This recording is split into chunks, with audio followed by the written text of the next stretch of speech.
As empresas comercializadoras e transformadoras dos produtos do mar ven de novo perigar o seu futuro co novo proxecto de lei do cambio climático e a transición enerxética.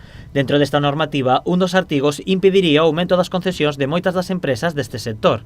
Pro PP de Cambados, esta é unha noticia moi negativa que pon en risco miles de postos directos e indirectos. Porque isto afecta a moitos sectores e, sobre todo, sectores dos vitales para municipios como Cambados. Non só desaparecerían estas empresas, hai que ter en conta que o sector bateiro, o mexillón, ao final, ven para estas empresas, non?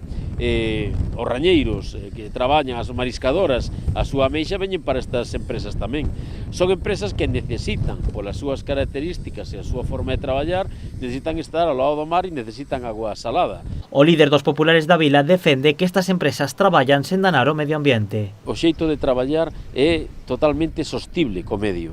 Son empresas que teñen unha sostenibilidade co medio moi respetuosa, que non dañan para nada o medio natural e, desde logo, son empresas que as que hai que apostar e as que hai que apoiar porque teñen moita viabilidade e teñen moito futuro. Aregunde critica o Ministerio por presentar o proxecto o 19 de marzo, en plena corentena, coas limitacións que iso supuxo para a celebración de reunións.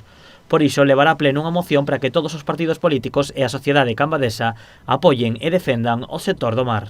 Esperemos que non só os partidos políticos, sino que toda a sociedade cambadesa apoie esta moción e apoie esta loita e esta defensa dun sector tan importante e primordial como o sector do mar en Cambados e as empresas comercializadoras e transformadoras dos produtos do mar. Segundo Aragunde, esta nova lei afectaría a 20 empresas e a máis de 1000 postos de traballos son Cambados, unhas cifras que se multiplicarían considerablemente por todas as Rías Baixas en toda a comunidade galega.